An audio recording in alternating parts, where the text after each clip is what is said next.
Welcome to a day in the life of a garden, where Jessica is going to give us a little history on this beautiful formal garden. Join us, it's going to be exciting. My name is David Morton. I'm the Landscape Curator here at Brucemore. It's a 26-acre estate located in Cedar Rapids, Iowa, and it's one of the few National Trust historic sites in the Midwest. And this show is about how to create this little piece of paradise in your own backyard. A day in the life of a gardener.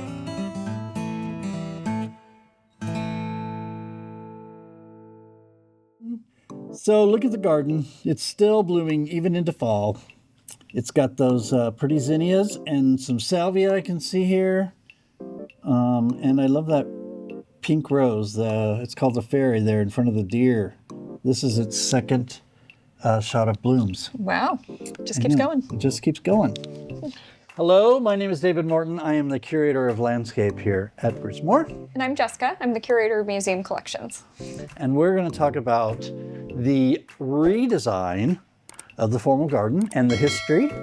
And yeah, so come and join us. This is the Arnold room, we call it. Yes. Was this Mrs. Douglas's bedroom? This was her boudoir. Boudoir. Yes, her boudoir. Very fancy. We're talking about redesigning the formal garden.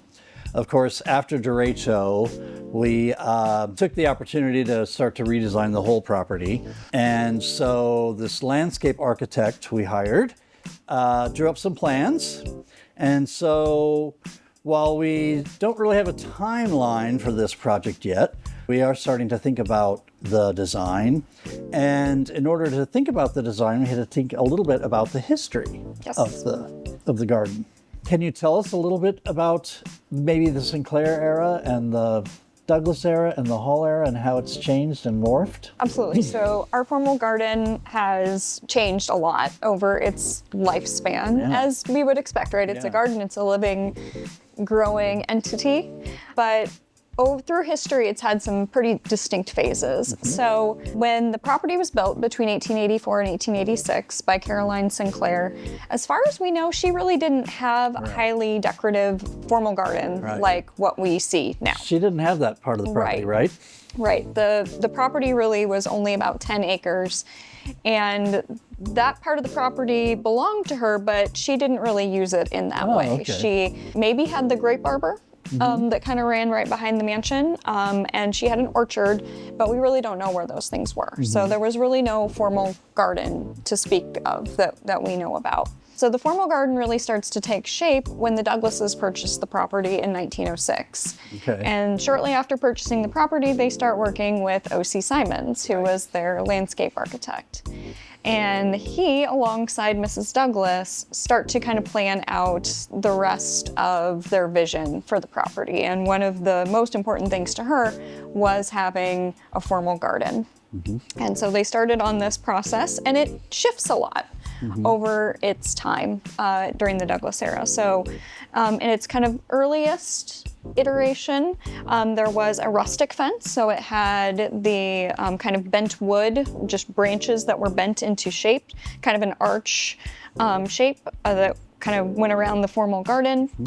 And it had some different bed shapes and things like that, and we're not totally sure of exactly how all of it was laid out because we don't have a ton of photographs from that time period. But we do know that really by somewhere around 1910, 1912, in that era, they start to really, the formal garden as we know it really starts to take shape. Okay.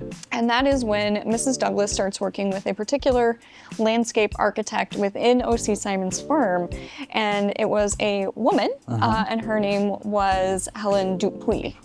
And she was actually one of the first female landscape architects in the country. Wow. And so she's working really closely with the Douglas family between about 1909 until 1913-ish, coming out very frequently, spending a lot of time here with Mrs. Douglas, and they really start to lay out a formal garden that is going to most closely resemble what we're seeing in these blueprints that we've had drawn up. Awesome. So, but it continues to evolve. Later in the Douglas era, the fence changes.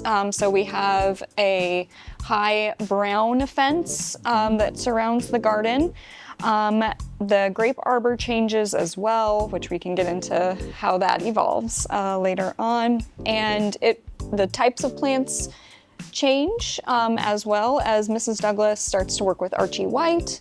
And each garden kind of takes on its own flavor depending on which gardener was kind of working on it.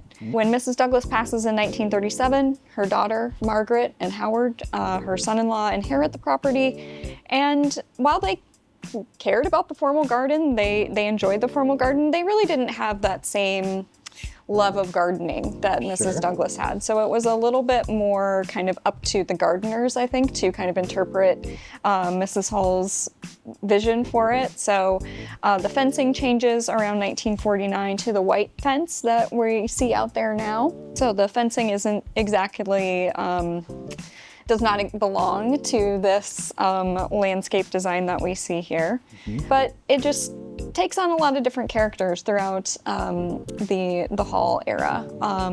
And then in 1981, when we became a historic house museum and community cultural center, it gets turned over to folks like you, and you get to interpret that vision instead. And from my understanding, at that time they decided to use the Douglases as the interpretive era for the garden and even the landscape and that kind of thing. And her style was more like it is now, which is the prairie style, the prairie school of gardening.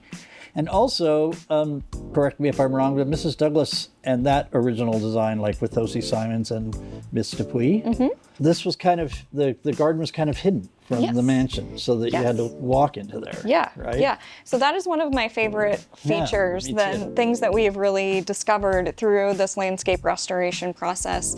One component that was so important to O.C. Simons' landscape design was creating the feeling of mystery and creating the need to actually move through a landscape to be able to appreciate it. And so from the roadway that you can see right through here, if you drove on that roadway today, you can look into the garden and you can see everything, right?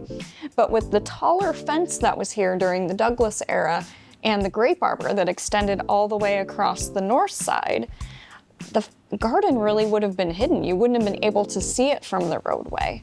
And so, even know it was there. Right. So you would actually have to get into the garden to be able to go in and really appreciate it and view it and experience it. And that's what O.C. Simons intended.